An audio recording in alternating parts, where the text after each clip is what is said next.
अस्सलाम वालेकुम रहमतुल्लाह। कुर्बानी के अहकाम व मसाइल। तमाम तारीफ़ें अल्लाह वहदहु ला शरीक के लिए हैं, जिसने कुर्बानी को अपने शायर में शामिल किया और उसे तकवा का ज़रिया बनाया। दरूद व सलाम हो इमामुल अंबिया सैयदना मोहम्मद मुस्तफ़ा सल्लल्लाहु अलैहि वसल्लम पर, जिन्होंने हमें कुर्बानी के आदाब और सुन्नत इब्राहिमी के सही तरीके सिखाए। अम्मा बाद, कुर्बानी एक अजीम शान इबादत है जो हर साल मुसलमानों को इताअत इलाही और इसार की याद दिलाती है। कुर्बानी के मसाइल को खालिस कुरान करीम और अहादीस सहीह की रोशनी में आपके सामने लेकर हाजिर हुआ हूँ। कुर्बानी की शरई हैसियत। जमहूर का मौक़िफ़। जमहूर अइम्मा के नज़दीक कुर्बानी सुन्नत मुअक्कदा है, वाजिब नहीं है। दलील हदीस नबवी।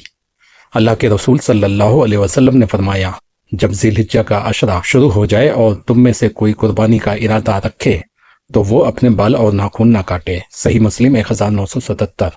इस्तिदलाल।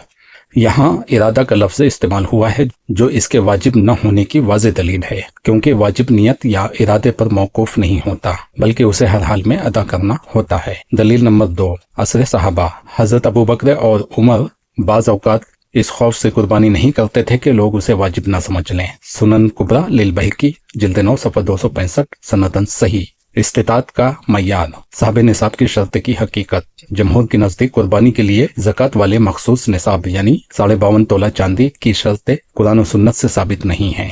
असल मय्यार, जिसके पास कुर्बानी के दिन अपनी और अपने अहलो अयाल की ज़रूरियात से ज़ायद इतनी रकम हो कि वो जानवर खरीद सके, उसे कुर्बानी करनी चाहिए। दलील नबी सल्लल्लाहु अलैहि वसल्लम ने फरमाया, जिसके पास वसत यानी इस्तिताअत हो और वो कुर्बानी न करे वो हमारी ईदगाह के करीब ना आए। सुनन इब्न माजा 3123। लेकिन इस हदीस पर कलाम हुआ है, यानी ये हदीस ज़ईफ है। यहाँ वसत को आम रखा गया है, उसे किसी मखसूस निसाब के साथ मुक़य्यद नहीं किया गया। लिहाजा हर वो शख्स जो जानवर खरीदने की सकत रखता है वो इस फजीलत का मुखातिब है। आयबदार जानवर। ज़ाहिरी और बातनी अयूब। कुरान और सुन्नत में जानवर के तंदुरुस्त होने पर जोर दिया गया है, क्योंकि ये अल्लाह की राह में तकवा का नजराना है। ममनुआ अयूब। 4 बुनियादी। बरा बिन आजिब से मरवी है कि नबी सल्लल्लाहु अलैहि वसल्लम ने फरमाया, 4 तरह के जानवर कुर्बानी के लिए जायज नहीं। नंबर 1, वो काना जिसका कानापन वाज़ेह हो यानी जाहिर होना चाहिए। नंबर 2, वो बीमार जिसकी बीमारी जाहिर हो। नंबर 3, वो लंगड़ा जिसका लंगड़ापन जाहिर हो यानी लंगड़ा कर चल रहा हो। नंबर 4, वो दुबला पतला जिसकी हड्डियों में गूदा ना हो। सुनन अबी दाऊद 2802 सनदन सही। बातनी अयूब और खस्सी जानवर। खस्सी जानवर ये ऐब नहीं बल्कि सुन्नत से साबित है। नबी सल्लल्लाहु अलैहि वसल्लम ने 2 सींगों वाले चितकबरे और खस्सी मेंढों की कुर्बानी की थी। सुनन इब्न माजा 3122। वजह यह है कि खस्सी होने से जानवर का गोश्त ज्यादा बेहतर और लजीज हो जाता है। बातनी सेहत। अगर जानवर बज़ाहिर ठीक हो लेकिन उसे कोई ऐसी अंदरूनी बीमारी हो जिससे उसकी मौत का अंदेशा हो या खाने के काबिल ना रहे तो ऐसे जानवर की कुर्बानी तकवा के खिलाफ है। एक खानदान की तरफ से एक कुर्बानी। जमहूर अइम्मा के नज़दीक पूरे घराने यानी खानदान की तरफ से एक ही बकरी या एक ही हिस्सा काफ़ी है, चाहे घर में कितने ही अफराद हों। दलील अबू अयूब अंसारी बयान करते हैं कि नबी सल्लल्लाहु अलैहि वसल्लम के अहद में आदमी अपनी और अपने घर वालों की तरफ से एक बकरी कुर्बान करता था, फिर वो खुद भी खाते और दूसरों को भी खिलाते थे। सुनन तिरमिज़ी 1505 सनदन सही। इस बात पर अहले हदीस उलमा ज्यादा जोर देते हैं कि पूरे खानदान की तरफ से एक कुर्बानी की जाए। ये बात सही है, लेकिन पूरे खानदान की तरफ से एक कुर्बानी किफायत करती है, ज्यादा से मना नहीं किया गया। एक आदमी हैसियत वाला है, वो 10-20 कुर्बानी कर ले, कहाँ मना खाएं, किसने मना किया है। लेकिन किसी के पास एक कुर्बानी की इस्तिताअत है तो वो पूरे खानदान की तरफ से एक कुर्बानी कर सकता है, ये उसके लिए किफायत होगी। लेकिन बहुत से लोगों में मैंने देखा है कि इस साल एक लड़के के नाम पे कुर्बानी कर दी गई, दूसरे साल दूसरे लड़के की तरफ से कर दी गई, किसी साल किसी लड़की की तरफ से कर दी गई, यानी हर साल अलग अलग फर्द की तरफ से कुर्बानी की जाती है। ये सुन्नत से साबित नहीं है। इन चीज़ों का खात्मा करने के लिए अहले हदीस उलमा इसको बयान करते हैं कि एक कुर्बानी पूरे खानदान की तरफ से काफ़ी होगी, गार्डियन की तरफ से और उसके पूरे खानदान की तरफ से कुर्बानी की जाएगी। लेकिन अगर कोई साहब इस्तिताअत है तो वो जितनी कुर्बानी चाहे करे, मना नहीं है। हर फर्द पर अलग अलग कुर्बानी लाजिम करना सुन्नत के खिलाफ और लोगों पर बोझ डालने के मुतरद्दिफ है। एक घर का सरबराह अगर कुर्बानी करता है तो वो अजर में सबकी तरफ से काफ़ी है। कुर्बानी के जानवर और उम्र की दलील। दलील नबी सल्लल्लाहु अलैहि वसल्लम ने फरमाया, मसना यानी पूरे दांत वाला जानवर ही ज़िबा करो, इल्ला ये कि तुम्हें दुश्वारी हो तो 6 माह का दुम्बा यानी जजा ज़िबा कर लो। सही मुस्लिम 1963। मसना से मुराद ऊँट 5 साल का, गाय 2 साल, बकरी 1 साल। कुर्बानी के गोश्त की तकसीम और उसके हिस्से। कुरान और सुन्नत की रोशनी में कुर्बानी के गोश्त की तकसीम का कोई लाजमी या हतमी कोटा मुकर्रर नहीं है कि इतने किलो ही देना है, बल्कि उसे 3 हिस्सों में तकसीम करना एक मुस्तहब और पसंदीदा अमल है ताकि माशरे के तमाम तबकात इस खुशी में शामिल हो सकें। अलिफ कुरान करीम से इस्तेदलाल। जैसा कि सूरह हज की आयत नंबर 36 है, अल्लाह ताला फरमाता है, बस इन कुर्बानी के जानवरों में से खुद भी खाओ और कनात करने वाले यानी साइल न बनने वाले फुकरा को भी खिलाओ और उनको भी जो अपनी हाजत पेश करें यानी मांगने वालों को भी। कुरान की इस आयत से 3 हिस्सों का इस्तेदलाल बिल्कुल सही है। इस आयत मुबारक से गोश्त के 3 बुनियादी मसारफ वाज़ेह होते हैं। खुद खाना, कुर्बानी करने वाला और उसका खानदान। नाके यानी सफेद पोश, वो हाजतमंद जो अपनी गैरत और कनात की वजह से किसी के सामने हाथ नहीं फैलाते। मोतर यानी साइल, वो जरूरतमंद जो अपनी हाजत के लिए आपके पास आए या मांगे। बे नबी करीम सल्लल्लाहु अलैहि वसल्लम ने भी गोश्त की तकसीम के हवाले से इसी कुरानी उसूल की वजाहत फरमाई है। आप सल्लल्लाहु अलैहि वसल्लम ने इरशाद फरमाया, खुद खाओ, दूसरों को खिलाओ यानी सदका करो और जखीरा कर लो। सही बुखारी 5569, सही मुस्लिम 1971। जीम तकसीम का मुस्तहब तरीका। उलमा और जमहूर अइम्मा ने मज़कूरा बाला कुरानी आयत और अहादीस की रोशनी में ये तरतीब बयान की है कि गोश्त के 3 बराबर हिस्से कर लेना अफजल है।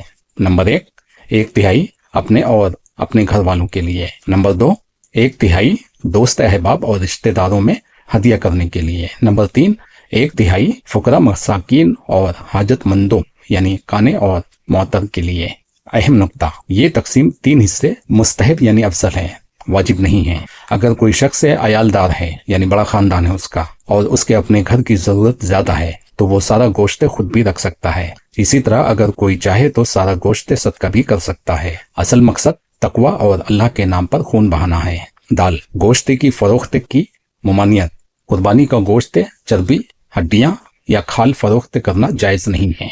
नबी सल्लल्लाहु अलैहि वसल्लम ने फरमाया, जिसने अपनी कुर्बानी की खाल बेच दी उसकी कुर्बानी का सवाब नहीं रहा। मुस्तदरिक हाकिम। अल्लामा अलबानी ने इसे हसन कहा है। लिहाजा कस्साब की उजरत में गोश्त या खाल देना भी जायज नहीं, उसे उजरत अलग से नकदी में देनी चाहिए। दीन में आसानी है लोगों ने और बाज औकात उलमा ने जुजियात में इतनी सख्ती कर दी है कि आम आदमी डरने लगा है, जबकि कुर्बानी का असल मकसद अल्लाह की रजा और सुन्नत इब्राहिमी की पैरवी है। ज़िबा का आसान और सुन्नत तरीका। कुर्बानी ज़िबा करने का आसान और मसनून तरीका। ज़िबा के वक्त चंद बुनियादी बातों का ख्याल रखना काफ़ी है जिससे कुर्बानी मुकम्मल हो जाती है। अलिफ ज़िबा का तरीका। जानवर को बाएं पहलू पर इस तरह लेटाएं कि उसका रुख किबले की तरफ हो। नंबर 2, ज़िबा करने वाला अपने पैर जानवर की गर्दन यानी मोंढे पर रखे ताकि जानवर काबू में रहे। नंबर 3, तेज छुरी से जानवर के गले की 4 रगें यानी सांस की नाली, खाने की नाली और खून की 2 बड़ी रगें काट दी जाएं। नंबर 4, सबसे अहम अमल, छुरी चलाते वक्त बिस्मिल्लाह अल्लाहु अकबर कहना जरूरी है। बे दुआ का वक्त और तरीका।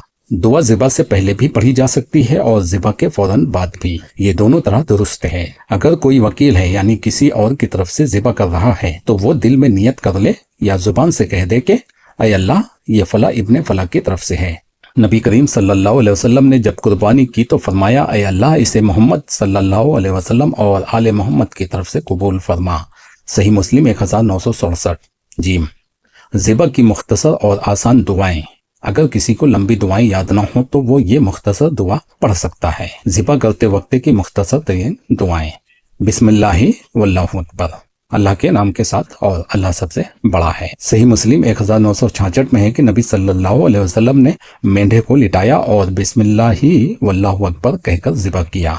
ज़िबा के बाद कबूलियत की मुख्तसर दुआ, अल्लाहुम्मा तकब्बल मिन्ना, ऐ अल्लाह मेरी तरफ से इसे कबूल फरमा। सही मुस्लिम 1967 में अल्फाज हैं, अल्लाहुम्मा तकब्बल मिन मोहम्मद, ऐ अल्लाह मोहम्मद की तरफ से कबूल फरमा। आप अपने लिए मिन्नी कह सकते हैं। अगर किसी और की तरफ से ज़िबा कर रहे हों तो बिस्मिल्लाहि अल्लाहु अकबर, अल्लाहुम्मा हाजा अन फला, अल्लाह के नाम के साथ, अल्लाह सबसे बड़ा है, ऐ अल्लाह ये फला की तरफ से है। सुनन अबी दाऊद 2810 में है कि नबी सल्लल्लाहु अलैहि वसल्लम ने ज़िबा करते वक्त फरमाया, बिस्मिल्लाहि वल्लाहु अकबर हाजा अन्नी व अम्मन लम युज़ही मिन उम्मती, یہ میری طرف سے ہے اور میری امت کے ان لوگوں کی طرف سے جنہوں نے قربانی نہیں کی۔ خلاصہ کلام، اگر کسی کو کوئی بھی دعا یاد نہ آئے تو صرف بسم اللہ اللہ اکبر کہہ کر ذبح کر دینے سے بھی قربانی مکمل اور صحیح ہو جاتی ہے۔ جانور کے سامنے چھری تیز کرنا یا ایک جانور کے سامنے دوسرے کو ذبح کرنا مکروہ ہے، اس سے بچنا چاہیے۔ میت کی طرف سے مستقل قربانی کا مسئلہ معاشرے میں بہت عام ہے، لیکن جب ہم اسے خالص قرآن و سنت منہج صحابہ کی روشنی میں دیکھتے ہیں تو یہی بات درست ثابت ہوتی ہے کہ اس کی کوئی مستقل اصل موجود نہیں ہے۔ میت کی طرف سے قربانی کی شرعی حیثیت۔ میت کی طرف سے قربانی کے حوالے سے عوام میں بہت سی غلط فہمیاں پائی جاتی ہیں۔ اس مسئلے کو درج ذیل نکات میں سمجھاتا ہوں۔ الف، مستقل قربانی کا ثبوت نہیں۔ قربانی ایک بدنی اور مالی عبادت ہے جو زندہ انسان پر اس کی زندگی میں مشروع کی گئی ہے۔ نبی صلی اللہ علیہ وسلم کی زندگی میں آپ کی کئی ازواج محترمات، آپ کے صاحبزادگان اور آپ کے چہیتے چچا حضرت حمزہ وفات پا چکے تھے، لیکن کہیں بھی یہ ثابت نہیں کہ آپ صلی اللہ علیہ وسلم نے ان میں سے کسی کی طرف سے مستقل اور علیحدہ قربانی کا اہتمام کیا ہو۔ قاعدہ، عبادت توقیفی ہوتی ہے، یعنی اس کے لیے دلیل خاص کی ضرورت ہے۔ چونکہ میت کی طرف سے علیحدہ قربانی کی کوئی صریح دلیل یا تخصیص قرآن و سنت میں نہیں آئی، لہذا اسے ایک مستقل سنت سمجھنا درست نہیں ہے۔ بے، اہل خانہ کی قربانی میں شمولیت۔ سنت سے جو بات ثابت ہے وہ یہ ہے کہ انسان قربانی کرے اور اس کے ثواب میں اپنے گھر کے زندوں اور فوت شدگان کو شامل کر لے۔ ظاہر سی بات ہے، اولاد باپ کی کمائی ہے۔ باپ کے مرنے کے بعد بھی جو بھی نیک عمل اولاد کرے گی، مثال کے طور پر قربانی، تو اس کا ثواب پورا کی پورا مرنے والے یعنی باپ کو پہنچے گا، اور بیٹے کے عمل میں اور اس کے ثواب میں کوئی کمی نہیں آئے گی۔ تو یہ بھی ہو سکتا ہے کہ انسان قربانی کرے اور اس کے ثواب میں اپنے گھر کے زندوں اور فوت شدگان کو شامل کر لے۔ دلیل، نبی صلی اللہ علیہ وسلم جب ذبح فرماتے تو یہ دعا کرتے، اے اللہ اسے محمد، آل محمد اور امت محمد کی طرف سے قبول فرما۔ اب ان میں زندے بھی ہیں اور مردے بھی ہیں، سب شامل ہیں۔ صحیح مسلم 1967۔ اس دعا میں آپ صلی اللہ علیہ وسلم نے اپنی پوری آل اور پوری امت کو شامل فرمایا، جن میں زندہ اور مردہ سب شامل تھے۔ لہٰذا ایک شخص سے قربانی کرے اور نیت کر لے کہ اس کا ثواب اس کے فوت شدہ والدین کو بھی پہنچے تو یہ جائز ہے، لیکن ان کے نام کی الگ سے قربانی سنت سے ثابت نہیں۔ جیم، من گڑت مسائل کی ترتیب۔ جیسا کہ میں نے ذکر کیا، جو لوگ میت کی طرف سے قربانی کے قائل ہیں انہوں نے اپنی طرف سے یہ مسائل گڑھ لیے ہیں کہ اس کا گوشت صرف صدقہ کیا جائے گا، قربانی کرنے والا خود نہیں کھا سکتا۔ حقیقت، جب اصل فعل یعنی میت کی الگ قربانی ہی سنت سے ثابت نہیں تو اس پر لگائی گئی یہ پابندیاں کہ گوشت نہیں کھا سکتے یا پورا صدقہ کریں گے، محض خود ساختہ باتیں ہیں۔ اگر کوئی شخص وصیت کی بنا پر یا صدقہ کے طور پر ایسی قربانی کرتا بھی ہے تو اس کے احکام وہی ہوں گے جو عام قربانی کے ہیں، کھانا کھلانا اور ذخیرہ کرنا۔ دال، میت کے لیے بہترین عمل کیا ہے؟ اگر کوئی اولاد اپنے فوت شدہ والدین کو فائدہ پہنچانا چاہتی ہے تو اس کے لیے وہ طریقہ اپنائے جو اللہ کے رسول صلی اللہ علیہ وسلم نے بتائے ہیں۔ ان کے لیے دعائے مغفرت کرنا، نیک اعمال کرنا، ان کی طرف سے عام صدقہ و خیرات کرنا، اور اپنی طرف سے بھی عام صدقہ و خیرات کیا جائے تب بھی والدین کو ثواب تو پہنچے گا، کیونکہ اولاد باپ کی کمائی ہے، اور یہ صحیح مسلم کی حدیث سے ثابت ہے۔ وہ 3 اعمال والی، ایصال جاریہ، نفع بخش علم، نیک اور صالح اولاد، ان کے ذمے اگرچہ حج یا روزے باقی ہوں تو وہ ادا کرنا۔ خلاصہ کلام، میت کی طرف سے مستقل قربانی کرنا نہ تو واجب ہے اور نہ ہی سنت مستمرہ۔ سنت طریقہ یہی ہے کہ انسان اپنی طرف سے قربانی کرے اور اپنے گھر کے تمام افراد زندہ و مردہ کو ثواب میں شامل کر لے۔ ایام قربانی کے دن، قربانی کے وقت اور ایام کے بارے میں جمہور امت کا موقف بہت واضح ہے، جس پر قرون اولیٰ سے عمل چلا آ رہا ہے۔ الف، ایام قربانی کی تعداد۔ قربانی کے کل 3 دن ہیں: 10 ذی الحجہ یعنی عید الاضحیٰ کا دن، یوم النحر، 11 ذی الحجہ تشریق کا پہلا دن، 12 ذی الحجہ تشریق کا دوسرا دن۔ 12 ذی الحجہ کا سورج غروب ہوتے ہی قربانی کا وقت ختم ہو جاتا ہے۔ بے، آثار صحابہ اور جمہور کا استدلال۔ صحابہ کرام کی ایک بڑی جماعت سے یہی منقول ہے کہ قربانی کے 3 دن ہیں۔ حضرت عمر اور حضرت علی، عبداللہ بن عمر اور ابو ہریرہ جیسے جلیل القدر صحابہ سے یہی مروی ہے کہ قربانی کے 3 دن ہیں۔ موطا امام مالک، سنن کبریٰ للبیہقی۔ اجماع عملی، تابعین اور تبع تابعین کے دور میں بھی امت کا عمل اسی پر رہا ہے، اور ائمہ اربعہ امام ابو حنیفہ، امام مالک، امام شافعی اور امام احمد بن حنبل کے مشہور اقوال میں بھی 3 دن کا ذکر ملتا ہے۔ اگرچہ امام شافعی سے ایک قول 4 दिन का भी मंसूब है, लेकिन जमहूर का अमल 3 दिन पर रहा है। जीम, हदीस नबवी से इशारा, नबी करीम सल्लल्लाहु अलैहि वसल्लम का इरशाद है, ईद उल अज़हा के दिन अल्लाह के नज़दीक सबसे पसंदीदा अमल खून बहाना यानी कुर्बानी करना है। इसमें यमुन नहर यानी 10 ज़िलहिज्जा की फजीलत सबसे ज्यादा है, फिर उसके बाद के 2 दिन उसके ताबे हैं। एक अहम वजाहत, बाज़ अहले हदीस उलमा और इमाम शाफई का एक कौल 4 दिन यानी 13 ज़िलहिज्जा तक की कुर्बानी के कायल हैं। उनकी दलील नबी सल्लल्लाहु अलैहि वसल्लम का ये फरमान है कि तशरीक के तमाम दिन ज़िबा के दिन हैं, मुस्नद अहमद। लेकिन इस हदीस की सनद में बाज़ इमाम ने कलाम किया है। इसके मुकाबले में आसार सहाबा यानी उमर, अली इब्न उमर निहायत सही और सही हैं। दिन सिर्फ 3 हैं। सहाबा कराम सुन्नत नबवी को हमसे बेहतर समझने वाले थे। अगर 4 दिन होते तो उनसे 3 दिन की तजदीद साबित न होती। कुर्बानी महज एक रस्म या जानवर ज़िबा करने का नाम नहीं है, बल्कि ये उस अजीम जज्बे इताअत की यादगार है जो हज़रत इब्राहीम अलैहिस्सलाम और इस्माइल अलैहिस्सलाम ने अल्लाह के हुजूर पेश किया। कुरान करीम वाज़े तौर पर फरमाता है, अल्लाह को इन कुर्बानियों का गोश्त पहुंचता है न खून, बल्कि उसे तुम्हारा तकवा पहुंचता है। सूरह हज आयत नंबर 37। इस बयान में हमने कोशिश की है कि कुर्बानी के हवाले से राइज उन तमाम गलत फहमियों का इजाला किया जाए जो सुन्नत सहिया के इल्म न होने की वजह से पैदा हुई। हमने देखा कि कुर्बानी एक अजीम सुन्नत मुअक्कदा है जो साहब इस्तिताअत पर लाजिम है।